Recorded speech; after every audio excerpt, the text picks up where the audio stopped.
All right, good day.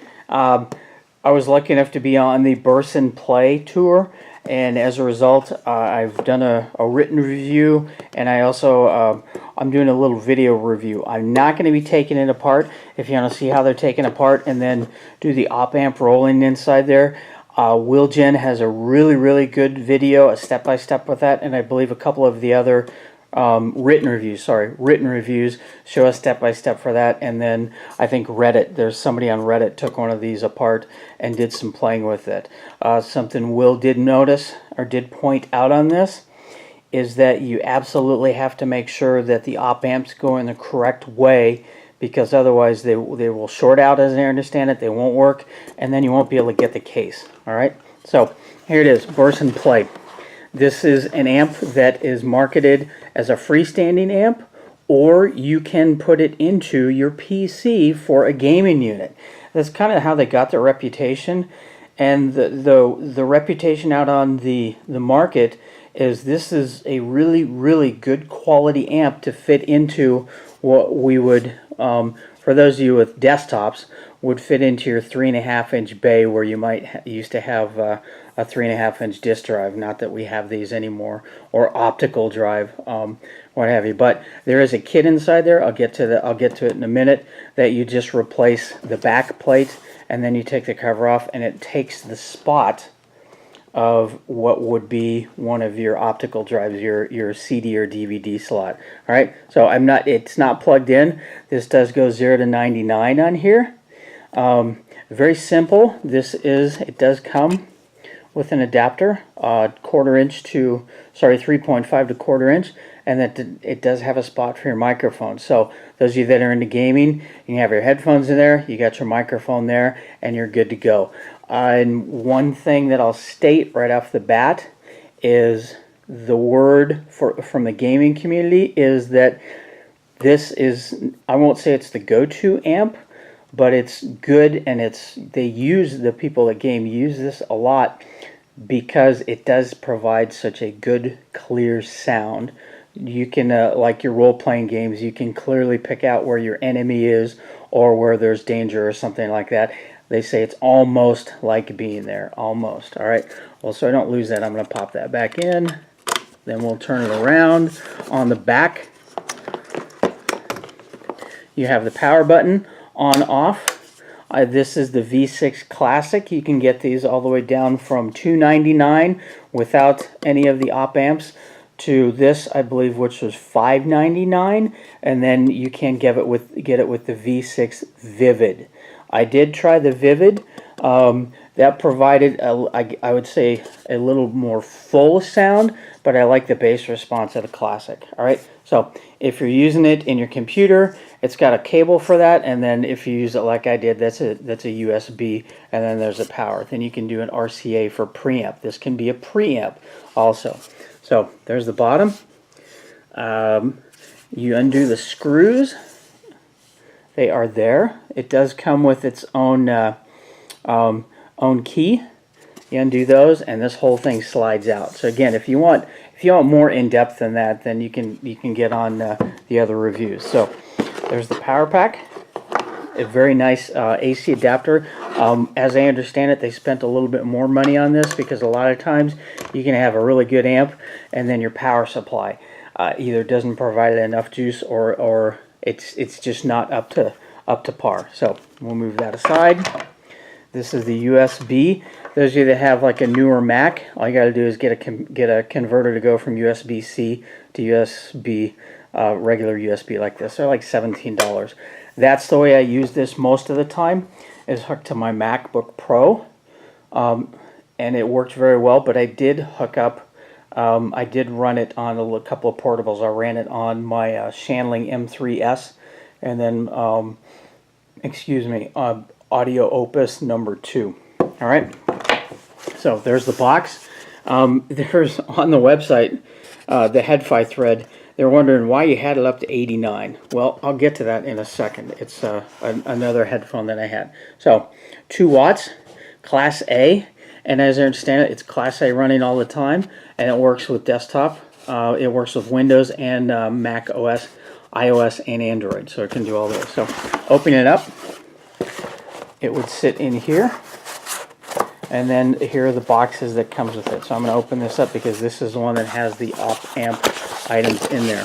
All right. So it comes with an RCA cable. If I undo these real quick,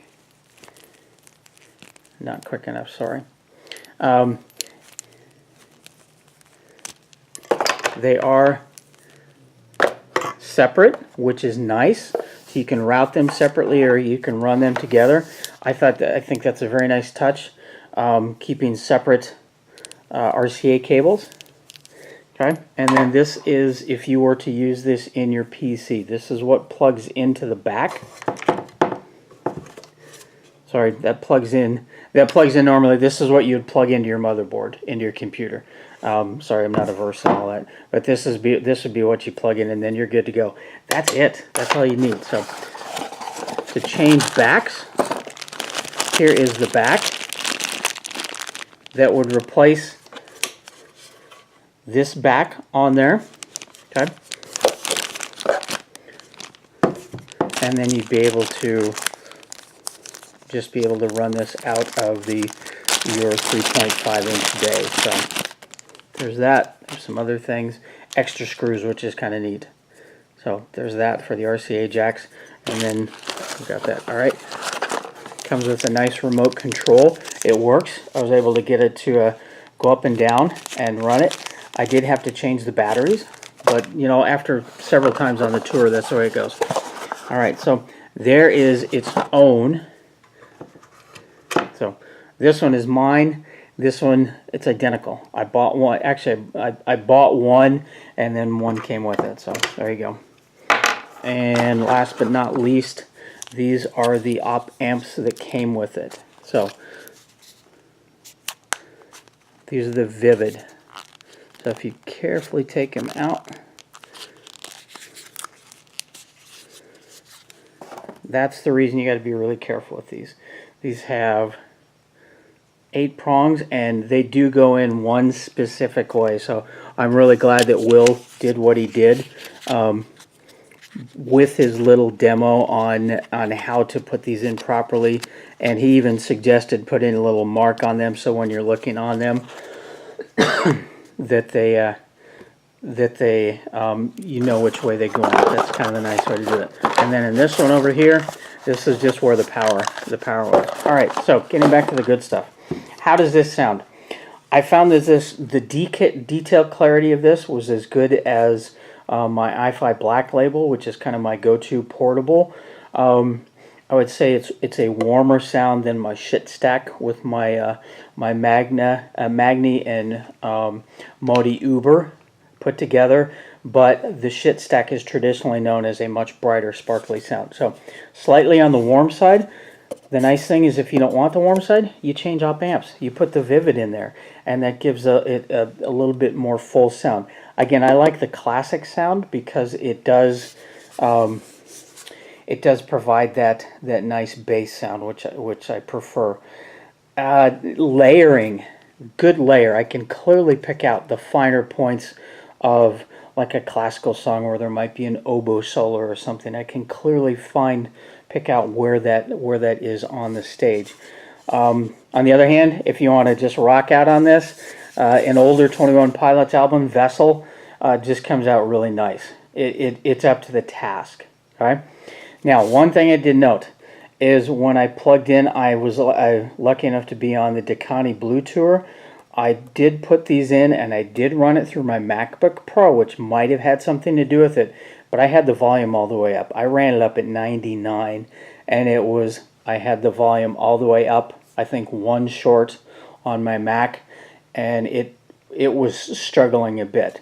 So I'm going to put that down as a problem on my MacBook and not this, because every other headphone I threw at this, my Focal Lear, my Grado GH2 Limited, IEMs, Campfire Audio Atlas, my Unique Melody Mentor V3s, and the Mason V2s all came out just perfectly fine, and I never had this above maybe 22 with with my 64 audio U8s, I had to go up to like 22, and that was plenty loud. That wasn't too loud, and I normally ran this at about 17 to 22, depending upon what critter I was using. So there's plenty of power in this.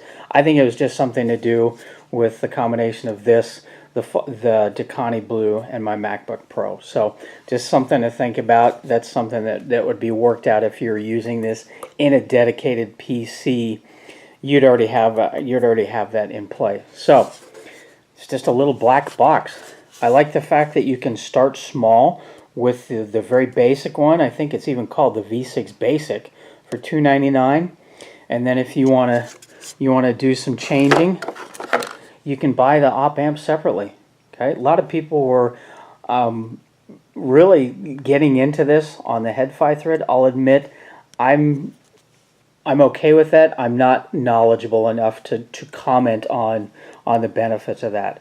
But it's kind of like you get your basic Toyota, and then you put a nice set of wheels on it, or you put a nice set of tires on it, or you put an upgraded stereo into it, or something like that. Old Honda Civic, and you can do that. So you can start basic.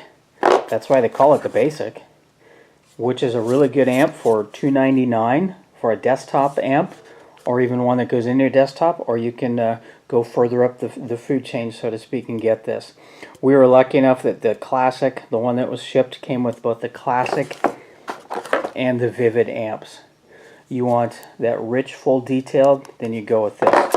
You want a little bit better bass quality, in my opinion, then just run this straight out of the box. Okay. I want to thank Burson for showing the faith in reviewers in this. This video is woefully late. It's my own fault.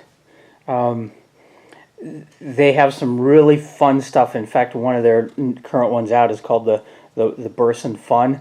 They have some really fun items out there. They're taking very seriously the gaming market, upgrading amps in people's PCs. A lot of people will upgrade their video card right off the bat, and Burson kind of, well, we can give you more power too. So it's nice to see a company that's doing double duty. Standalone desktop amp if you need it, or you take it apart and you put it into your 3.5-inch bay, and you have just a top quality Class A amp in your computer, which you can use for gaming or just streaming Tidal or Spotify or whatever you have native music on your PC. Just a really nice option. Sometimes you don't buy amps for how they look. It's a plain black box, but to me that's nice. You stick it on your shelf out of the way. It's there. You've got the blue lights that come on. You've got your volume. You plug it in. That's all you need. Basic amp. It does well. It produces really top quality sound. This is as good as any amp I have in house right now, and that includes my i5 stack, which has 3 items on there. Head to head against my Black Label. The Black Label has more adjustability.